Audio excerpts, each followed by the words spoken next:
walking out of The Sistine Chapel. where we could not take any Pictures. Sorry. But you know what?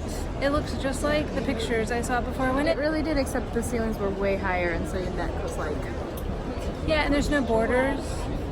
So really, just look at it online, and then you don't have to have a whole body sandwich with 50,000 people. Because pretty much everybody was this close, but all the way around Closer. too. All the closer. Yeah, it was pretty awful. Yeah. So yeah, we also walked through some museums, or we saw some statues.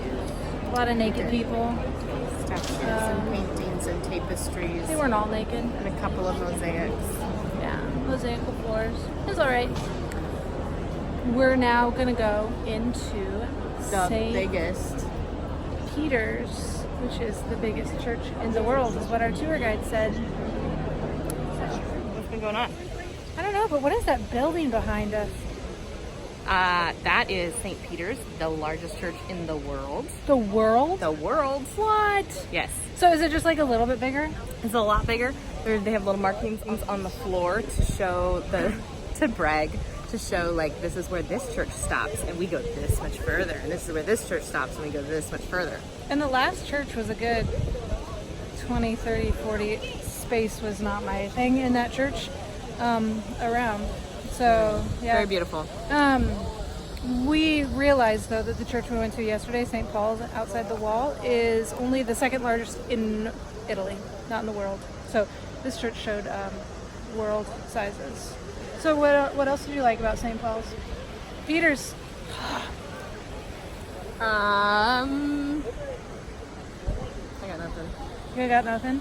Well, so we saw a picture of a painting, Michelangelo's first sculpture. They did it 23, 24. And it was a picture of Jesus being held by Mary. And we walked around and it was really big. And then we saw mosaics, but you wouldn't know they were mosaics. And yeah, it was fun. That's a pretty painting. It's a crazy mosaic. What? That's a painting. She just said all the paintings in here were replaced by mosaics. It looks like a painting to me. It does. Carrie, what do you smell? Mint. Mint. Is that what I smell? It smells like camp meeting to me. It smells like camp meeting. But really, we're at the French Quarters. French Palace Embassy. of Corsini. The Palace of Corsini, which is now the French Embassy. Carrie, do you feel homemaker-ish right now? Totally. Yeah? I feel right at home. What do you think about if we decorated all of the handrails? We could go like to a campus, any given campus, and just knit all of their railings. It would really keep your hand from being too cold in the winter when you were hanging on. Yeah, and then the ice couldn't form. Yes. New life goals. I found a new friend. Hey. My head, my part is burnt from yesterday. My shoulders are barely burnt from yesterday. And it's very hot. And it's actually cooler wearing this than walking in the sunshine. Guess who isn't burnt? Guess who wears sunscreen? Guess who has allergic reaction no. to sunscreen? So then we went to St. John the Latter. So I was told that if we rub this foot, we will have a likelihood of having children. Are you gonna touch it, Carrie? No. No? No. Oh, she doesn't want children. Church. And then we went across the street to the magically teleported staircase, pilot staircase, that Luther was climbing up on his knees when he had the just show is my face flashing in his mind, and he jumps up from this like sacred, not march because you're on your knees, and like runs off, and that was the beginning of the Lutheran movement, honestly. Not revolution. Reformation. That one.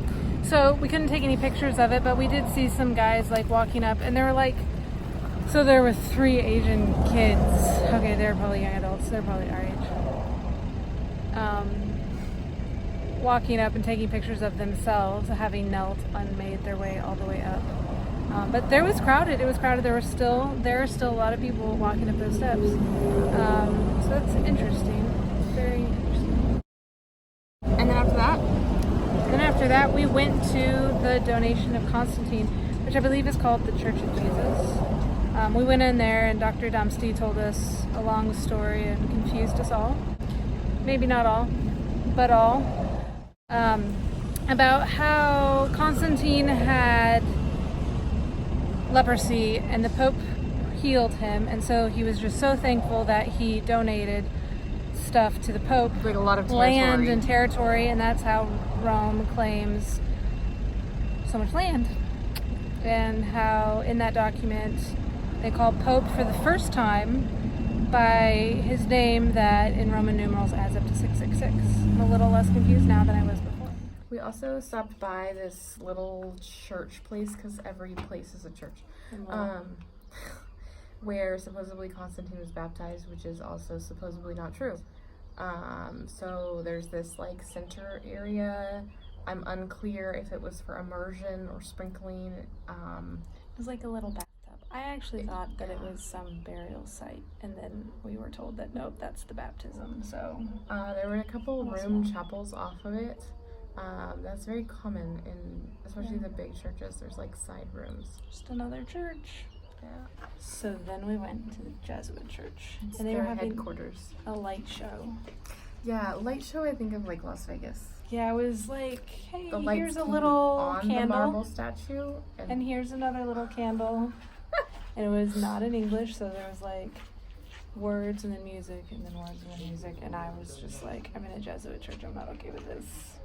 And then there's a statue there that has martyrs being killed, and if you look at the inscriptions, it has the name of Martin Luther and Calvin and Zwingli. On the spines of the books, there's 3 books in the statue.